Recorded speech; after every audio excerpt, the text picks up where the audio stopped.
The Women of Color STEM Conference presents The Power of Focus, tuning in to the right priorities, a professional development seminar featuring National Industrial Business Operations Director for NAVAIR, Adrienne Somerville, Senior Engineer for NetApp Incorporated, Mangaly, and Diversity and Inclusion Manager for Raytheon Company, Liza. We have access to limitless information in our rapidly changing world as we face competing priorities. There are so many opportunities, options, paths, new developments, and discoveries that fight for our limited attention. With this in mind, clarity and focus are critical skills to ensure that we reach our most important milestone. If you can conquer the art of focus, you will prosper, be more effective, and increase the quality of life and work. This workshop will provide specific focusing strategies to help you make decisive moves, change bad habits, minimize your weaknesses, and maximize your strengths.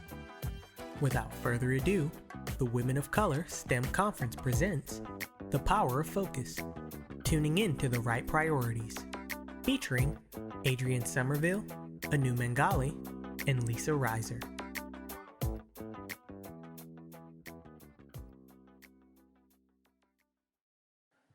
Okay, so good morning, everyone. We're about to get started. I think some feedback earlier was closing the door because it gets a little noisy. So if we can close the door, that would be great.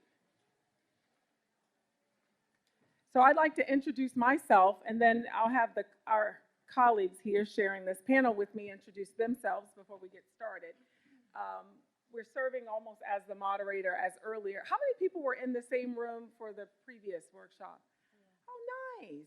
This whole little side over here, all my newbies.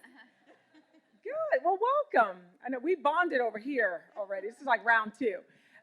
So for those, hopefully remember, if you have not done so already, to scan your badges so that you can get learning continuous education points for this seminar and all the seminars throughout this event. This is a free open space, so we want people to be very engaging and interactive, and there's no, this is non-attribution, so no one's going to go back and say anything. So we want you to be open and honest in your conversations with us this morning. And also speak into the mic when you have questions, when we get to the question and answer segment, only because this event is being recorded and that's the only way they can have the Q&As captured. So I'll introduce myself. My name is Adrienne Somerville. I am currently the National Business Operations Director. I work for the Navy. I'm also venturing off at some point, for those that know me, and starting my own company. See, I'm just going to speak my stuff right out there. Yeah. Right out there. That's what we're going to do. We're getting focused. Starting my own consulting firm. And I graduated from Norfolk State University. Do you have any? Behold the green and golds. Woo! That's what we do. Spartans in the house. And then I've also studied at Florida Institute of Technology, Georgetown University, and Harvard University as well. And so I'd like to introduce my colleagues.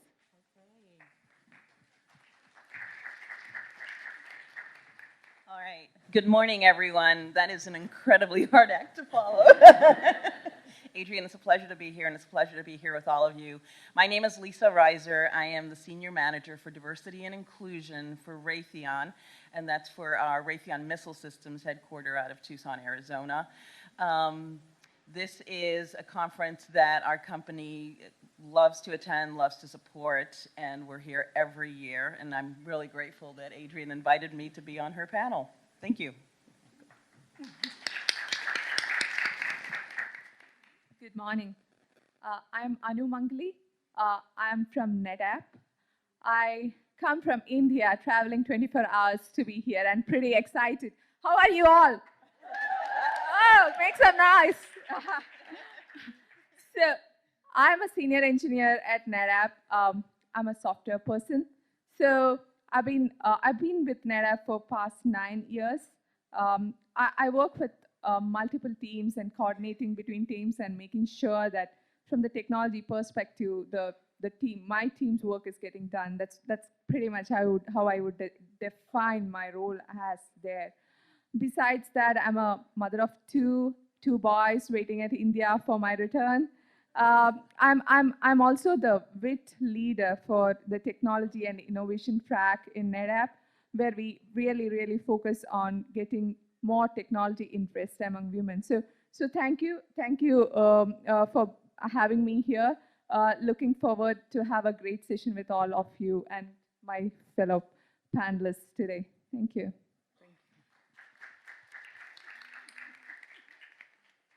Well, thank you. So we're going to get right to it. And this really is about focusing. I mentioned earlier in the previous seminar, there's a lot of conversation, and we used to believe that we had all these things, like our gift was, I can manage multiple priorities. Doing all of everything means I'm not really doing much of anything. And so if you're going to see anything to fruition, where you're going to be able to celebrate your success and your accomplishments, it's to fully understand your ability to focus and have massive movement. So one of the things I want you to emphasize is just whatever your dream is, just grab a hold of it and run with it. Some of us are very reluctant. Someone came up to me moments ago and said, you know, I kind of felt like doing something and saying something, but I was a little nervous. But own whatever your dreams are. They're your dreams. It's kind of like being pregnant. You know, I know, for the guys, you're probably like, okay, where's she going to go with that? But, you know, when you're pregnant, no one knows what your baby looks like. You don't even know what your babies look like. I don't even have to describe what my child's going to look like because it's mine. And it is your dream to own it. You don't have to justify it. People don't have to believe it. They don't even have to believe you're pregnant. As long as you know that this is what your dream is, that's what you start moving out on. So hold on to it. We're going to talk about a strategy, right? So I want you to have a dream, but today I want you to walk out with some tools in your toolkit to help you operationalize that and make that dream a reality. This is an action-oriented conference because this is about making progress. So this time next year when you come, you're going to be able to declare some success that you took action and made some moves immediately when you left this event. I want you to review and reflect. We're going to dive a little bit more into that. Your purpose-filled agenda going forward, and then we're going to lock down some ways that you can measure and course correct. But this is about leading and living a life with intention and purpose. Now, how many of you feel I am purpose-filled? I already know where I'm going. My dream is codified. I'm moving. By a show of hands. That's good. That's good. And how many of us feel like I got some thoughts, still processing, but I had some thoughts. Exactly. But when you leave here, you're going to be solid. See, that's what I'm talking about. Give yourself a round of applause for that.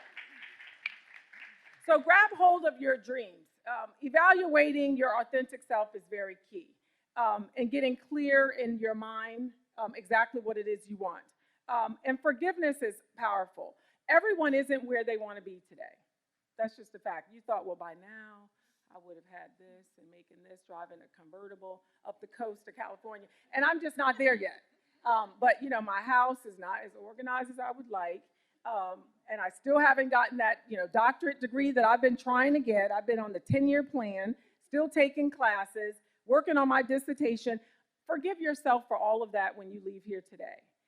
It is okay to not necessarily have arrived to what you deemed your destination because your journey is going to position you to be even greater when you finally do arrive. So I want you to get unstuck. And that's a mental thing, right? Because who is the worst victim and critic? You.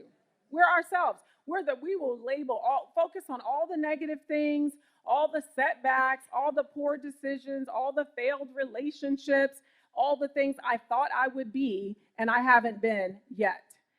Very key to start to shed that from yourself. As you're in this, because this is a transition period. You guys didn't know you were in transition, right? You're in transition, and so as you're making this transition, you need to get unstuck, forgive everybody that let you down, that you thought was going to come through for you, that didn't show up and show out when you needed them, because that's all behind you, effective like immediately. And this is about harnessing your talent, and when I say talent, I'm a believer that everybody has a gift. And my role as a leader is to help you identify it if you don't know it, and to unleash it for the goodness of our organization and for those in our community. That to me is leadership. That's kind of my definition of it. So you have a talent, and if you didn't think so, we're going to find it today. And we're going to unleash it because it is about leveling up and bossing up in your next chapter of your life. So let's talk about the strategy.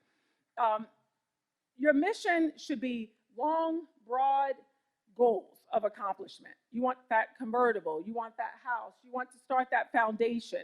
You want to, be active, more active in your church. Identify what it is at a very high level, top level, and then start to identify those steps. And when I say identify steps, you see, I like moving beyond. I'm trying to stay in front of this mic. Next time, they're going to mic me up like a Kardashian so I can work the room. So really, it's about establishing some long-term, realistic goals and objectives, and put dates. Now, dates intimidate people, do they not? It's like, oh, if I don't make it, that's not enough time. No, be very realistic, but be very conscientious about your dates. Not lofty and long. I'm going to do that like probably next summer. No, I want to do that by June 1st. I'm going to hold myself accountable, and I'm going to back up the action steps that are going to enable me to do that. I'm a vision board person because I'm a visual person, and I like to see stuff come off my checklist. So think about that. Putting your vision board, there are a lot of apps today that are also enablers. Someone told me about Tuli as an app just recently to basically identify your actionable items and then cross them off and hold yourself accountable. But let me tell you why this is important. Who likes to celebrate? Exactly. Me too, everything, anything. And that's important because the reality is it's about celebrating your success along the way, because this is a journey, right? Along the way. And when I make one move that I can stack upon another move, and I celebrate that one move, it propels me and intrinsically motivates me to get to that next level, because I want to cross it off and I want something else to celebrate, because that's really what life is about. So identifying what are those steps that are going to make you successful. And I would offer, let them be a little bit uncomfortable, right? Let them be, oh, I got to go do that. I don't really like to public speak. Oh, I'm an introvert. I hate networking. Hate it. How many people like networking? You like networking? Whoa, my goodness gracious. That is a skill, and it is a gift. Now, I don't like networking because I'm an introvert. I know y'all didn't think that, right? I'm an introvert. But the reality is I have to psych myself up. I say I'm going for 1 hour, and then I'm leaving, and then I shut the place down. But once you get into that, I can do it. I'm going to go in. I'm going to talk to Jack, David, and Lisa, and then I'm out. But it makes me uncomfortable because I got to navigate. I got to find something to talk about. I need an icebreaker. Are they going to have a game? I don't want to do a game tonight. Worked all day. All of that stuff. So you got to get into the mindset, but set some goals. And I was talking to someone earlier. When we are so busy trying to build a network, learn from new people, find a mentor, work all day, family life, be very targeted with your calendar. See, I can make money, but I can't make time, right? So I have to block out once a month, I'm going to go meet with someone new. Once a month, I'm going to do this.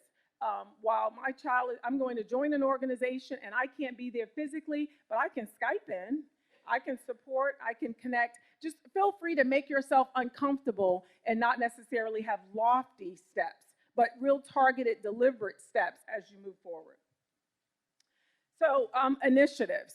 So when you make these steps, make sure they're quantifiable. So if I do this, because this is about prioritization, right? There are lots of things you can do to get where you want to be.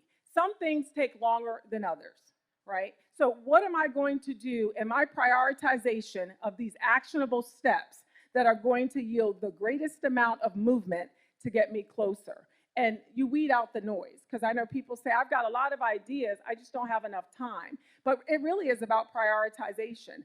And so when you list your things to do, think about, okay, so if I do 1 and 3, or if I do, maybe I need to move 3 to number 2, because that's that important to get it accomplished. And do it daily. And I'll talk a little bit about how some of the things that I do. So set your targets and commit to yourself.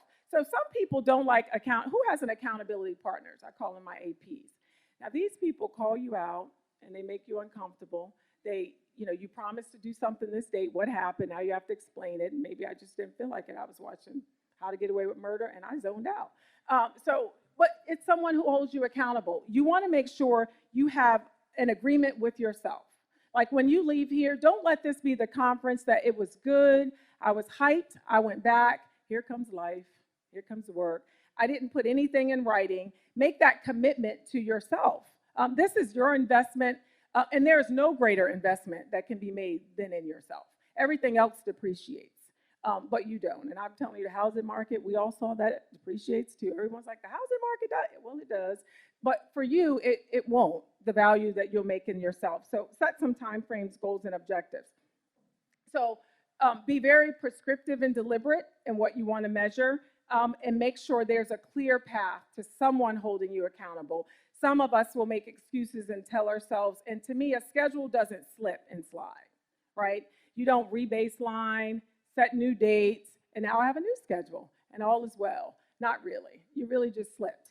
And having those real talk and those hard conversations with yourselves is exactly what you want to do when it's about traceability and accountability, because this is all about you. So don't lie and kid yourself about your goals and objectives and the success or the movement you're making if it's not really happening. So what you don't want to be is next year in the same position, having justified why you are where you are and told yourself a story that you believe is your reality, because we can tell ourselves a story and it is our truth. And then it's like, what do you mean? You get defensive, you own it, you guard it. But it really is not the reality. That's the decisions that you made. So let me tell you, these are my tips. Microphone. Oh, these are my tips. So how many people have heard of warrior hour? The term used, warrior hour. So warrior hour, see, I like her over there. So warrior hour means you have to get up early, right? You ever see businessmen and you're like, now how can they be playing golf at noon and they're done for the day? Well, see, while others were sleeping, they were awake at 4 o'clock, 4:30, warrior hours, putting in the work long before you got up at 7, you watch the Today Show, kind of mull around, do all of that. And then it's like, oh, now I'm gonna really start putting in some work. The reality is when you rise to shine, it is all about grinding to greatness that day. So you get up super early, because remember, when you're in a competitive environment, I have to beat my competitor. And if my competitor is getting up at 7:30, I want to be up at 4:30, because I'm getting that competitive advantage of knocking my things out long before the others get into the game. Very key. Be an inspiration. So when you walk through the halls, you never know what someone's going through. You never know what word turns someone's day around. You never know. Even that's a really nice dress. I didn't really think about it. You think it's the old thing? Thanks. And accept the compliments when they give them to you. But your goal is to every day be an inspiration to someone, because it's the law of attraction. It comes right back to you. Guaranteed, it will come right back to you. Keep it tight and keep it right. Now, I get a little sensitive topic here, but for some, your look is your brand, but you have to feel good about how you look, however that is. So do something healthy. Eat right, walk around, do whatever you need to do to make yourself feel good, but don't allow yourself to not feel good about who you are. So for me, I like to run. I don't always get to run, but as you get older, things don't seem to flow right. I don't know what's happening, laws of gravity, whatever. But the reality is, put some effort into your look, because it is you. And I'm going to tell you, ladies, when I look good, what happens? Exactly. When I step into the meeting with the red suit that I can finally fit, there's an extra pep in my step and a little bit of a direction in my voice, because I know I feel good. I'm just going to nail it. So you want to definitely be in some way physical. Crushing your agenda is very key. So at night, I identify exactly what I want to accomplish the next day. I'm very deliberate about that. And I start to put numbers beside them. And this matters because there is scientific evidence that shows while you're sleeping, you're already starting to process what you have to do, right? You're already getting in the mindset. So when you wake up at 4:30, warrior hours, you're ready to crush it. Like you're not floundering. How many people don't do this and you're like, I thought I was going to get that thing done today. Didn't get around to it. No accountability for not doing it. Shifted to the next day, now a week has passed. A week! I still need to get that resume updated because that job announcement's coming out and I haven't done it yet. One, I don't really want to do it. That's one thing. Two, it's harder. So, right, I got to sit down and have some dedicated time. But identify whatever you need to crush, whether it's make that phone call, apply for that job, meet with that person, do that budget plan or whatever. You need to make sure you kind of lay that out for yourselves. And then create the plan for tomorrow. So you work your agenda, and then when you finish crushing those items, figure out what you want to do the next day. Now, I'm a little old school, so some of us have like little index cards because I just like to flip back throughout the year and see all the things that I've done. And you put those down, whatever works for you. There are apps, as I mentioned earlier. It's about getting focused, right? So it's just about understanding what I want to do, what is my agenda, how I'm going to crush it, holding myself accountable, and beating the competition. And that is early rising. So it might mean you burn the midnight oil, you don't get to sleep, whatever you need to do to make it work for you, to be intentional, right? Because this is your life. So I want to have my colleagues kind of come up and join and kind of talk, or any questions or comments they have, but we want to field questions. We did not want to have death by PowerPoint. We wanted to be very open and honest and have enough conversation for dialogue because we want to hopefully leave you with some tools and you share your experience, and we kind of help you navigate through those during this forum today. So I want to open the floor, right, to questions. Good morning. My name is Candace Smith, and my question is maybe not so much self-prioritization.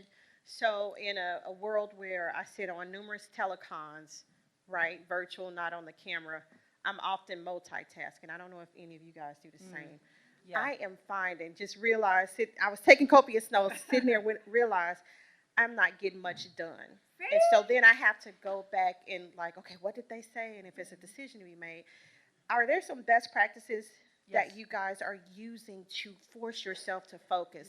Don't tell me turn on the camera, because I tried that and I have found a way to act like I'm paying attention and I'm probably doing something else.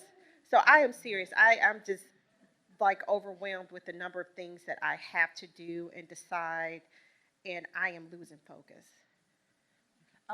That's a very good question, and I think it's something that impacts all of us. I just want to take a little bit of a step back. Think of your life as a Venn diagram, okay? All of us here have a career, or if we don't have a career yet, all of us want to have a career, and that's that ultimate fulfillment of who I am, what I was put on this earth to achieve. That's my career, right? We all have a life, and that's our family, our children, our parents, even our church, for me, falls under my life. And then we all have a job.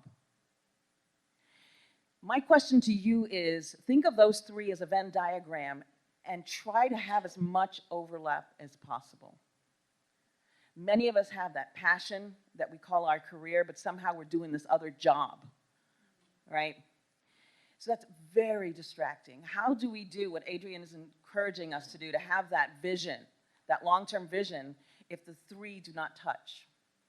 Right? So I've got a long-term vision for my family. I want to see my kids go off to college. I want them to be happy. I want them to be healthy. I have a long-term vision for my job. I don't want to get fired. I want to do good. I want to make sure my boss is happy, right? And I have a long-term vision for my career. This is where I see myself in 10, 15 years. If those three are not touching like a Venn diagram, try to find, that's the first thing I beg you to do, find a way to bring those three closer. And it may mean switching jobs. It may be finally saying, you know what, maybe I need to start making that shift. Maybe if you work for a big corporation, one of the easiest things to do is move around, right? Explore a way to make those connect. That would be my number one advice to you. So I just want to thank you all for for stepping on my toes. So I work at Marine Corps Systems Command. I'm the Engineering Competency Manager, and my list of to-dos, just like most everybody, is long. It's very long. I'm also in an environment where those priorities change, depending on an initiative, depending on a mission, and I am struggling to meet the goals of the vision that Karen has set while still accommodating the tasks of the mission. Any tools on how to merge, or is it even possible? So I'm a developer of people, right? And I think a lot of that balance comes in when I have other people that are proficient and competent and confident that can go and represent me and the command well. So one of the key things is to look to your successors or that potential cadre of individuals and ensure that they are being developed and they're empowered to go into rooms where you can't make every meeting, but you can send someone and you can rest well knowing that they've got it. If they need anything, they'll come back to you and ask afterwards. But I think developing people to help with some of those taskers and to work on that list, you know, John, you've got this today, I'm going to give this to Lisa, and that frees you up to do some of the other stuff. The other cool thing is it develops people. It gives them an opportunity to grow, to step out of their comfort zone. They have to be prepared. They don't want to let you down. So they go in, and it's a great developmental growth opportunity for them as well. So in my role, I try to empower others, and I know sometimes you're like, ooh, but I just want to make sure, you know, you're not very comfortable with relinquishing some of that authority. But the legacy leadership that to me feeds is powerful because they become much more confident. People start to lean on them instead of you, which is goodness, and then you can pull back and do some of those more strategic things and allow them to become the face and the technical SMEs. Thank you. You're welcome. Hey, good morning. Good morning. I sat a while to frame my question, but still I don't think I've done a good job. So I have completed 5 years of my tech industry career. So I consider myself a newbie, but not so newbie.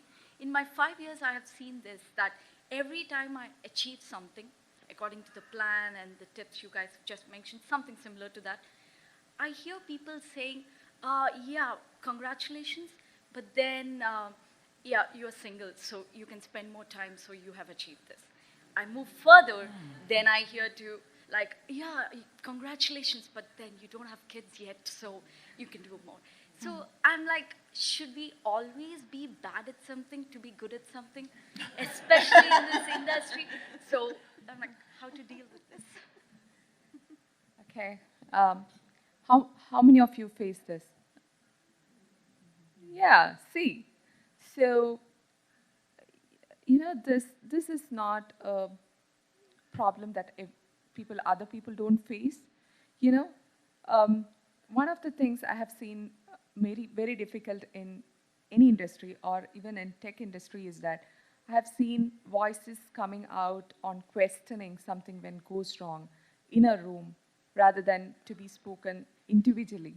Whereas when it is time to compliment, it is like you are taken to a room and you are complimented alone. You know, first of all, I would say the people in this room, be ready to compliment others who are doing, you know, doing good. Be open to do compliments. The other part of it, you know, the side comment that comes with it, you know, I would say take the compliment and leave the rest. You know, the first thing is it needs you to be ready to be recognized. I have seen many people not ready to take the recognition. You know, when, especially with women, when they are said, you did a good job, people say that, you know what, my team has helped me a lot to do it. Come on, you'll be ready to take it. You ready? I want to say that be ready to take the compliment for the hard work you have done, and be ready to take up any additional comments that comes with you that can help you improve. So all the best. Hope that helps. Thank you. I just want to add one more thing to your, so people respond to you the way you allow them to respond to you. So if I'm leaving at a certain time per day, I'm not staying late because I'm single or I have no children, they will adjust to your behavior shift. If you want to go home at a decent hour and you're like at 6 o'clock, I'm leaving, they will start to look for you at 7 and realize, oh, well, this must be a new her. She's not staying late anymore. They will adjust accordingly. So you set the stage for how people will treat you and respond to you. And so you own that to say, no, I don't have it. I know a lot of people that don't have children, but they don't want to work 16 hours either. They have a life outside of their work life. And so when you look and they're gone at 5:30, you're like, okay, well, you stop coming back there anticipating they will be working because they have adjusted and they've changed and they go home at a decent hour. So my advice to you is you decide when you want to leave and don't make yourself available and accessible beyond what you want to be. Hi, my name is Debbie Barrett. I am the head of work, life, and culture for an organization. And so my coming up to the mic was less about a question and more about a comment. So some of the earlier questions were about prioritizing. One of the things that we're trying to do in our organization is recognize that when you look at your Outlook calendar or your list of things that you have to do, so many of those things are not your priorities. They're priorities that are other people's priorities that are then put on you because you're a dependency in order to move their thing forward. So one of the things that we need to do is understand when we're looking at our list of things to do, what are those things that are the priorities for us, and what are the things that are the priorities for someone else, and then level set based on the outcome and the impact that those activities are going to have. And so part of what we're trying to do within our organization is open up the lines of communication so that you can have honest, transparent conversations about what the real priorities are, cross-department, cross-division, cross-whatever those lines are, so that people understand that their priority is not necessarily your priority, particularly if their priority is a last-minute priority because they decided something had to be done in Q3 and they come to you at the second to last week in September. That's not your priority, right? And you need to be able to tell them, thank you very much for including me in this. I understand that this is important. I'd like to work with you on it, but this is not what I need to get done for Q3. So let's talk about this in October, or let's talk about this in November. And to the point that you made earlier, then that enables an accountability between colleagues that we need to be responsible for not just thinking about how we hold ourselves accountable, but how we hold the people accountable that we work with. So I just wanted to put that out there because I think it's important for the way that we work, and hopefully that helps others as well. You're listening to The Power of Focus, tuning in to the right priorities, featuring Adrienne Somerville, Anu Mangaly, and Lisa Reiser. Brought to you by the Women of Color STEM Conference, uniting women in STEM by continuing the press for progress. Be sure to check out our social media pages on Facebook, Twitter, and Instagram.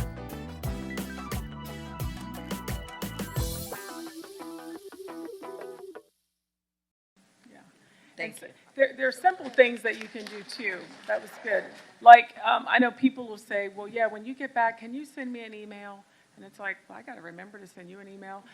You know what? If it's important to you, well, you send me the email, right? You start to shed yourself of some of the responsibilities of having to like, oh, I got to remember. No, you know what? If it's important to you, you send me an email. Little things like that. There's a book, Juggling the Elephant, where basically John, I can't think of his last name, he talks about that too. Like people treat you and respond to you in the professional environment the way you allow them. So you have to set certain boundaries. And I only do emails a certain time of day. That's when you respond to emails. You take back control. It's like, oh, I got all these emails. The phone's ringing. I got to finish this white paper. You know what? I'm only going to do emails a certain time. I block out on my calendar, there's time just to learn something new. So you're continuing to creatively and critically think. You block out time, and then you don't respond during those hours. But what happens is if you want to walk around the block for whatever at your command, for 30 minutes to get some exercise, if you block that time and you continue to ignore your schedule, people will ignore it too and assume you're available. If they see, oh, it's 2 o'clock, she's probably taking a walkabout, they will adjust. So I just want to say thanks for that, because I was sitting over there scared to even come up to ask my question, and she kind of just sort of answered it. But the question was, when you have a priority but no authority. So I'm on a team where I'm the go-to person. Everyone comes to me. Everything's oh, Betsy, I have something for you that I need done in 2 hours. I'm like, get in line. Yeah, exactly.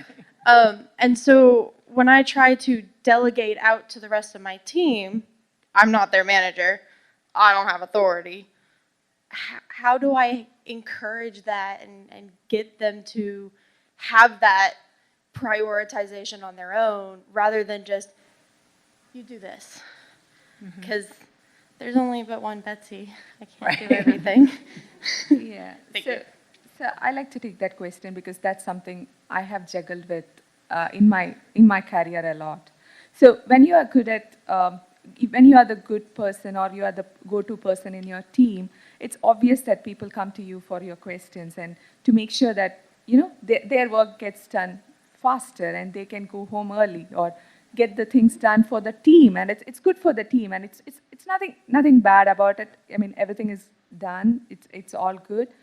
The thing is, we all work for a company. This entire team is working for a goal, and at the end, we want that goal to be achieved. So it's very important to make sure that if you are facing this, you just make it loud and out that you are focused on this problem today, and this is what I need to work on.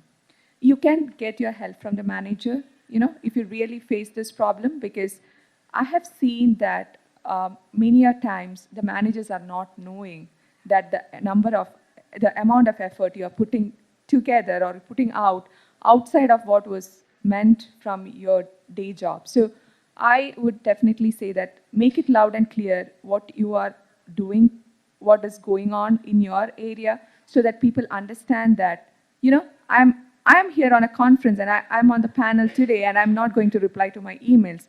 Make it out and loud and clear so that the team knows that you are in a place here doing this and you are away for that, so that you are not accessible for the day. And I know that when you do it a couple of times, people are going to find the next person whom they can go to, or they will find a way to wait for another day so that they can get it done.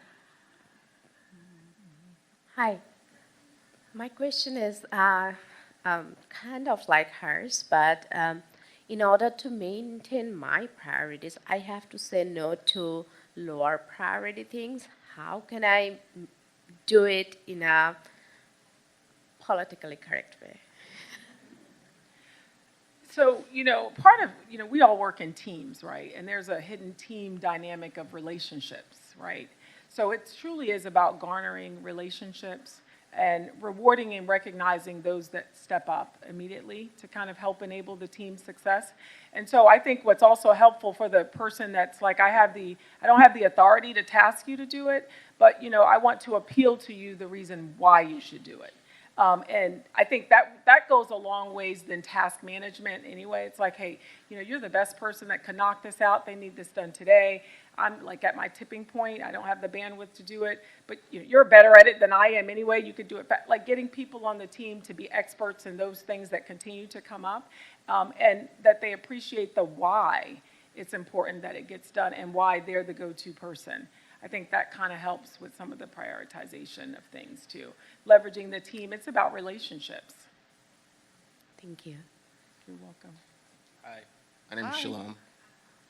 I work in information technology, and I'm not actually a computer science major or anything. I kind of stumbled into the job, and I've noticed throughout my studies and my certifications, it feels like every other day, every other week, we have some new technology coming out. Mm-hmm. So, like, after I get my certification, it's already, like, obsolete.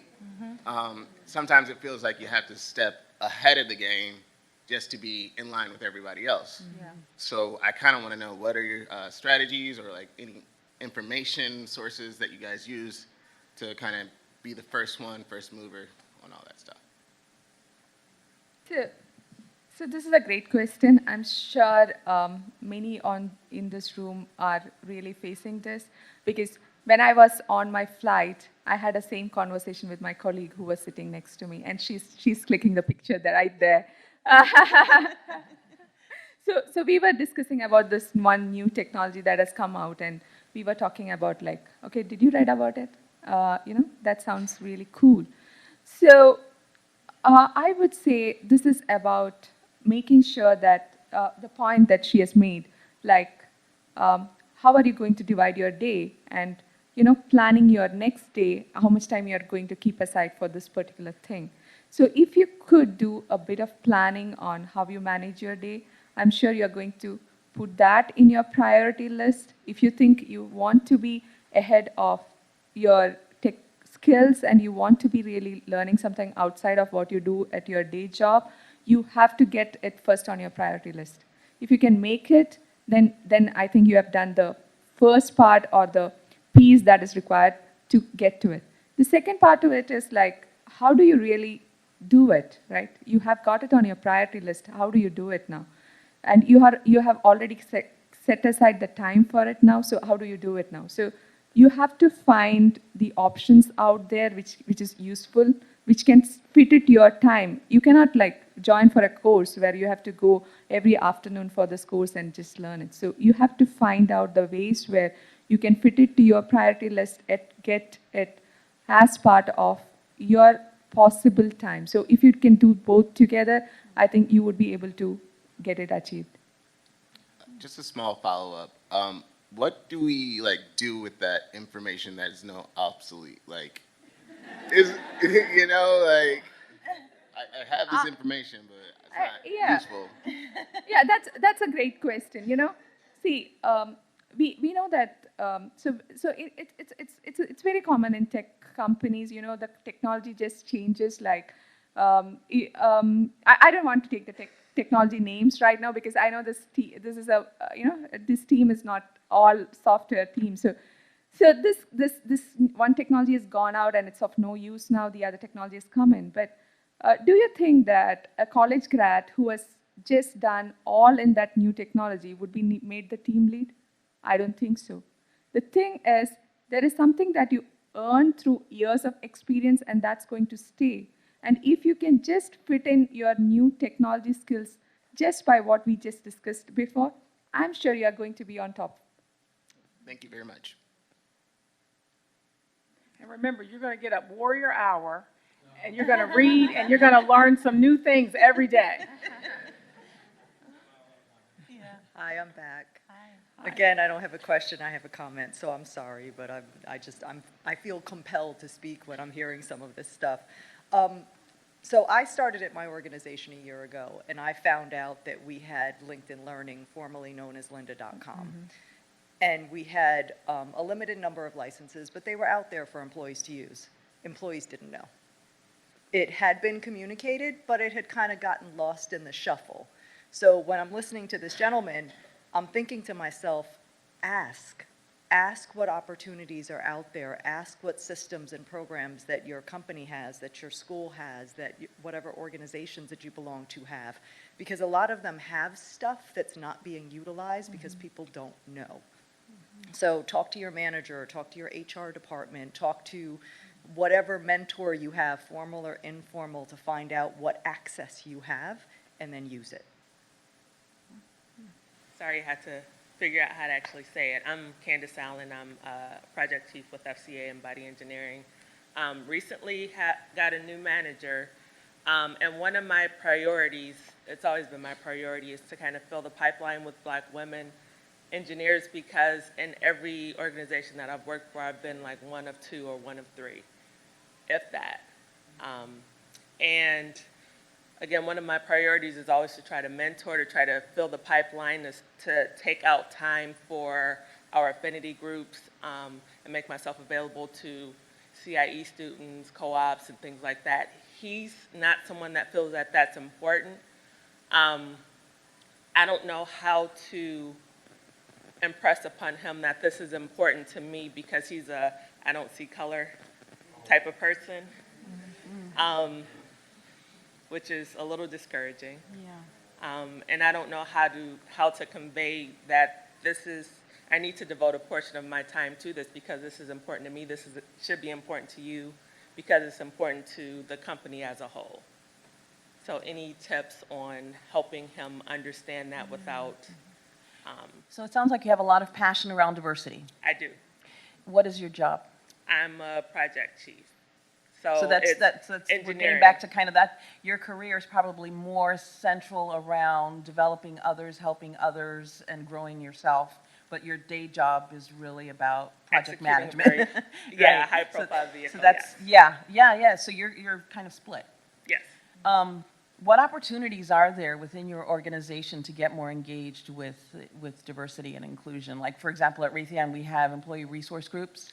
I'm very much involved in our employee resource groups. When we have CIE students or co-ops, I always make myself available to them. I have unofficial mentors and unofficial mentees as well, but the time that it takes to do that, again, it's that prioritization, because if I'm doing that, I'm not working on something that maybe he thinks is more important.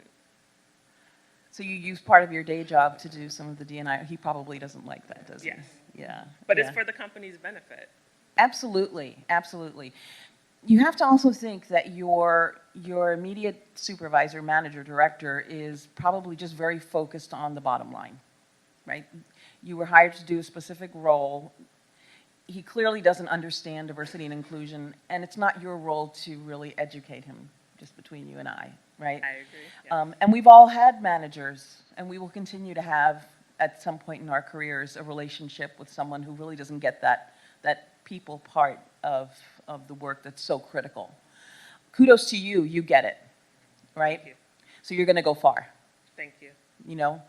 But right now you need to manage your reality. My advice to you would be, if you really love your job, of course, nurture it, take care of it, and you're gonna have to put in some extra hours to do all the ERG stuff.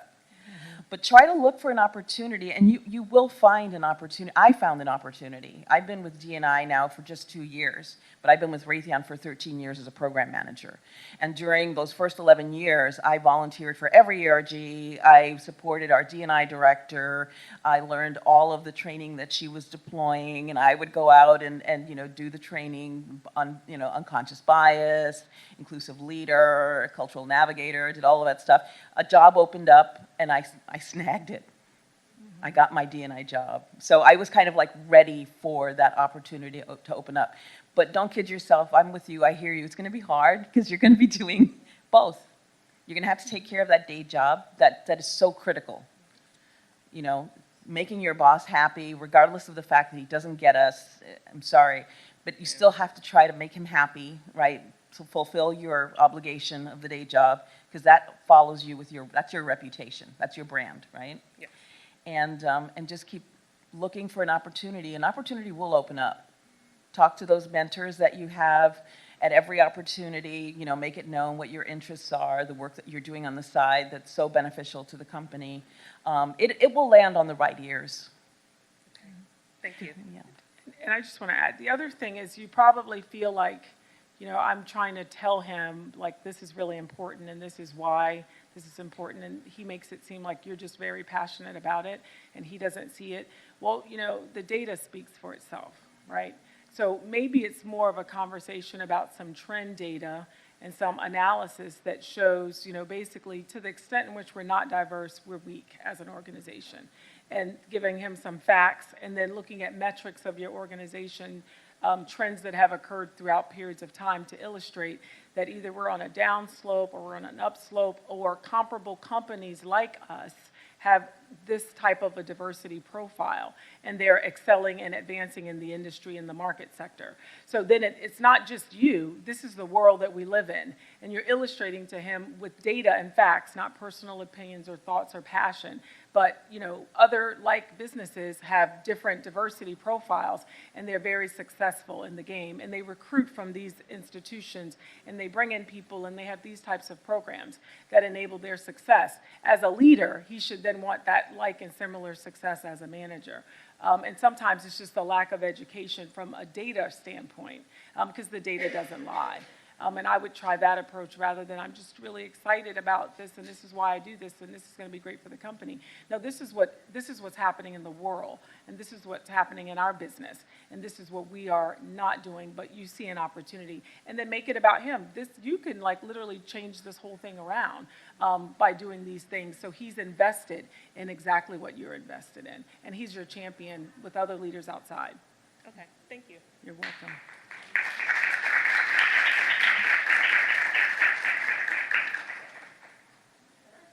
Yeah. If you're passionate, if you're passionate about D&I, diversity and inclusion, and I do a lot of work also in my side job, right, bringing in people that look like me into positions. I'm in architecture. We don't have a lot of black architects, right? So what I do is if I have a manager they haven't gotten it, I go above that person, right? Yeah. I want to find and talk to my diversity officer. I want to talk to all of the managing directors who get it. I want to work closely with them right, to recruit minorities into technology, et cetera, so that, they begin to influence my manager indirectly. Also, a lot of teams have diversity goals, right? You can talk to your HR business partner to figure out what they are. So it becomes a conversation of, hey, I know either you or your manager or your manager's manager has these diversity goals that need to be met. I know they don't get talked about a lot, but I know they're there. And this is how I want to help. This is how I want to help. And lastly, the conversation can also be, when I'm in these meetings and on these teams of engineers, I don't see a lot of people that look like me, right? And that's really important that I do eventually see people that look like me, either my peers or folks that I can look up to and aspire to be like one day. So that's really important to me. So, I'm going to dedicate maybe my lunch hour to sort of build that pipeline because it's important to me. Your manager, if he walks away from that conversation, you probably should find another position. Colonel Shaw from the Marine Corps. With regard to your question, I think that I went to a PWI, which I recently found out that there are PWIs, but and really didn't know a lot about African American history. And certainly, I read Lean In, but didn't know a lot about like the specifics of some things that happen with women. So I think it's incumbent, all of what everyone said, but it's also very incumbent for us to know exactly what our history is, so that when you're communicating again, the passion is important, the bottom line is important, but also the history. And when you can really talk to facts of what history has done, history provided opportunities and didn't provide opportunities, then I think that's also very powerful. Recently, I was in a meeting with a three-star general who is, a white guy from Texas, has a Southern drawl, and really felt that he was going to come at the problems a certain way. But he started talking about African American history in the Marine Corps. He talked about things that I wasn't aware of. So I think the fact that that we can throw back that history that's real can also move the ball. Thank you. Thank you.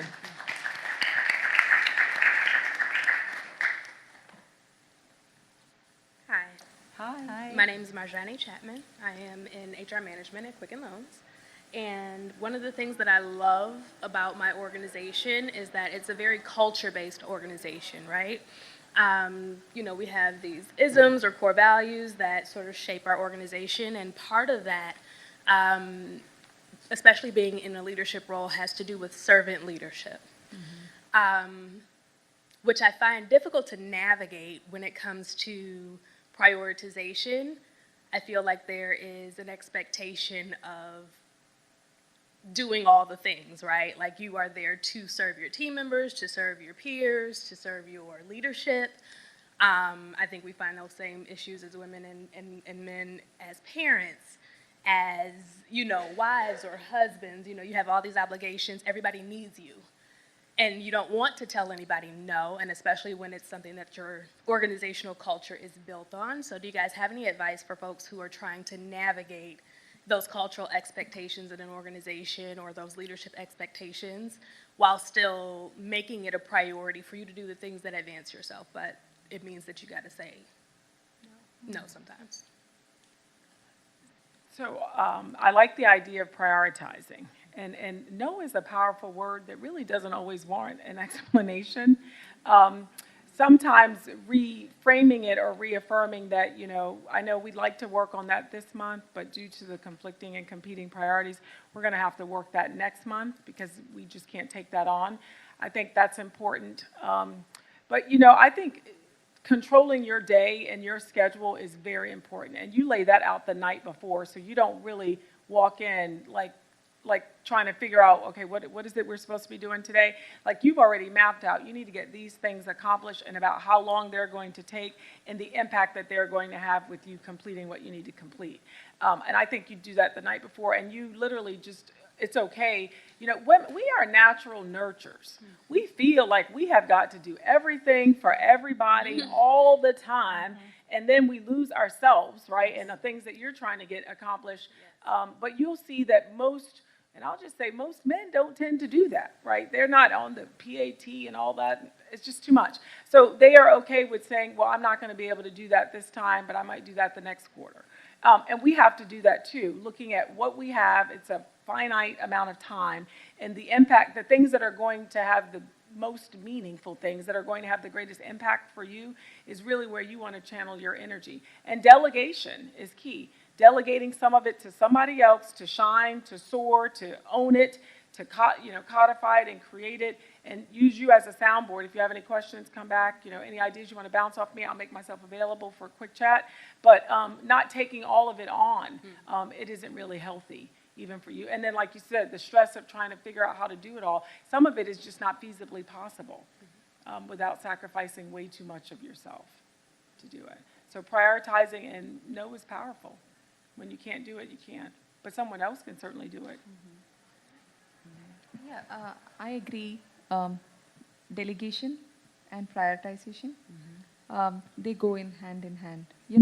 The things in your list are to be done. So the power of saying no, delegation, and prioritization, all three have to go hand in hand. Just one word on delegating. I don't think many of us do enough of it.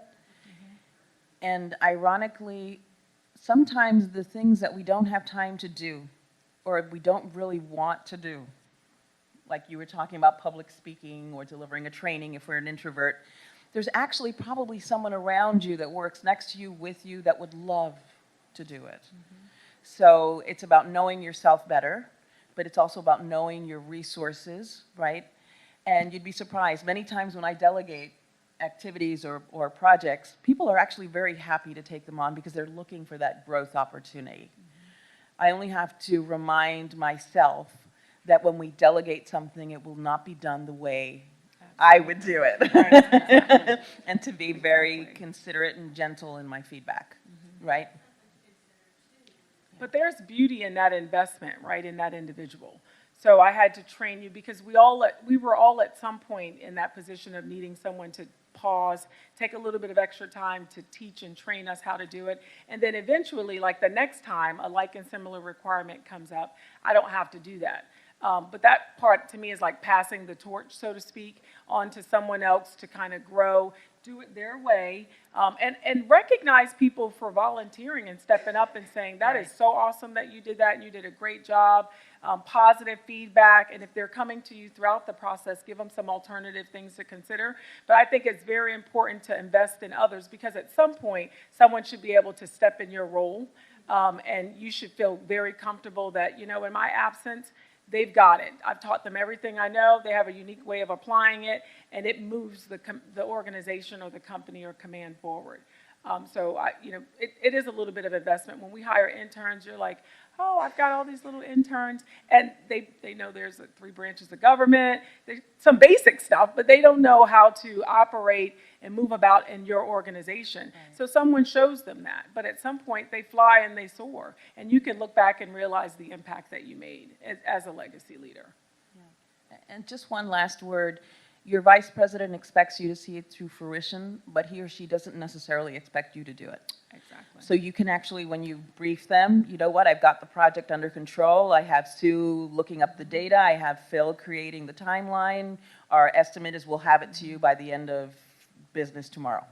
And it's an awesome reflection on you. Yeah, it is. They see you as a leader, stepping up and taking charge of the project. And they didn't even know who Sue was. Yeah. Right. Sure. I sat there for like a half hour scared to death. Oh. 'Cause I'm an introvert, so it's like really difficult. I kept saying to her, it's like, I need to ask this question. She's like, go ahead. I'm like, so I have a question for you all on how do you navigate a team situation with a manager? And you guys just touched on that, and it kind of got me to move because it's about my training and onboarding into a new position where you feel like, I'll say, where your manager has put someone in place, right, to train you, bring you up to speed, but I'm trying to figure out how to navigate through maybe what I would call that person having more seniority and loyalty already built in. But on my side, I'm feeling like when time comes for, let's say John, right, to train me, John has to go walk his dog, or John cuts the meeting short, or John says, you know, let's reschedule for another time, to where I feel that my onboarding is, you know, not where it should be, but then I'm scared to, you know, put a negative light, right, on John. So I'm just trying to figure out, how do I navigate that with my boss, right? Because I don't want to, you know, I'm the new kid on the block, right? And so, you know, John already has these built-in loyalties. And so I've been trying now for like 6 months. So I work a lot of weekends trying to just get myself up to speed, right, to kind of stay ahead of things. And I've been trying to figure out how to navigate that with my boss. How do I communicate negativity in a positive way to my boss without hurting? Because I'm not trying to hurt John, right? But I feel like my growth is being thwarted. So I have a question for you. Are there other like Johns in the organization? For example, John's a program manager, but so is Lisa. There is, but we're pretty mobile. So when I say like John, we might have a meeting. It's video, right? And it's a global organization. So the other people might different time zones, right? John and I are in the same location. So a lot of times I find like I have to sometimes reach out to my boss in a roundabout kind of way, and then he'll have to show me something that John should have shown me.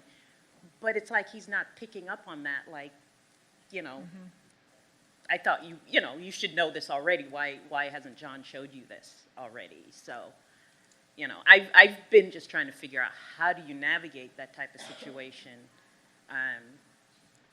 You know, so far I've been doing it, but it's been taking a lot of energy. Effort. Yeah. One of the things I would offer is not putting John, you know, under the bus per se, but acknowledging that John obviously is extremely busy. And I know there's some other individuals, extremely busy, and appreciate all that he's continuing to do. But I know there's some other people in the organization that are equally as competent. If I can get the name of some of those individuals, I'd like to maybe kind of contact them as well, just to have multiple individuals that you can start to build your little tribe with, to get some additional, even if it's a different time zone, because that's going to be a little bit of an inconvenience for you, but you're working on the weekends anyway. So if you're going to be inconvenienced, at least allow you during the day, the weekday, so you gain your weekends back. Being very resourceful and asking, like, are there other resources and things that you can read and learn, other people that you can shadow. I'm a big proponent of shadowing individuals. One, you build a relationship with someone, and I know it's virtual, but it might be an opportunity for you to like fly over and meet with someone else and get a whole different perspective, but learn the resources and the tools and things within the organization that you can use, and not necessarily start to shed your reliance basically on John, holistically. And you said he has a bunch of supporters already. Really, it's building relationship with those individuals that are beneath him or surround him as well, that you don't even have to ask him. You can go over and ask Todd, and Todd knows the answer too. And I know you feel like you're infusing yourself and encroaching on others, but that's okay, because you're going to get to a point where you don't need that reliance sooner than you know. Okay. Thank you. You're welcome. And then, one more thing. That for whatever industry that is, do research to see what other companies are doing. Your boss might appreciate, John may be great, but John's not necessarily the end all be all. You might be able to bring a whole different way of doing something, or infuse a whole different business model or approach, something that John's doing it the way John's always been doing it, but company X is doing something totally different, a little bit more edgy. Your boss might appreciate that diversity of bringing in something that's totally different than what John's been doing. I like that. Yeah. I like that. Well, we want to leave you guys with some comments as we close it out. And also, I'm a big recognizer of people. So those leaders that stood forward, we have some books for you. The two that stood forward and asked questions, I don't know if they're still here. When we first started, please come up afterwards. The other thing is, you know, in order to project and radiate outward, you definitely want to be focused and intentional inward. So do the due diligence of preparing yourself for all that you're entitled to, all that you want to aspire to be, and all that you intend to gain. But the inward focus, to me, is how we become great. And like I said in the previous session, greatness is never contained. Thank you all. It's been a pleasure chatting with you. If I leave you with one thing, just encourage you to make sure that your career and your job are as aligned as possible. Thank you. I like to close with saying, you know, as much you are prioritized or focused, make sure that you yourself move away from the distractions. You know, how many of you are right now on Facebook or Twitter? They are good. I'm not saying they are bad, but, you know, make sure you keep your distractions also under control and, you know, go and get it.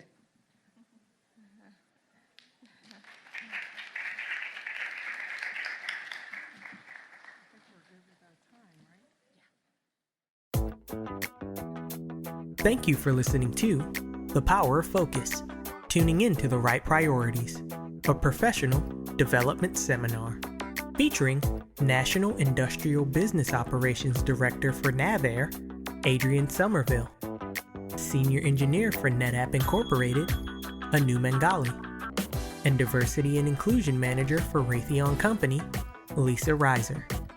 If you have enjoyed this presentation, be sure to attend the Women of Color STEM Conference.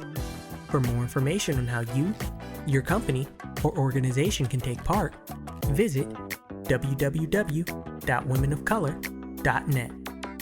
For college students, contact us at 410-244-7101.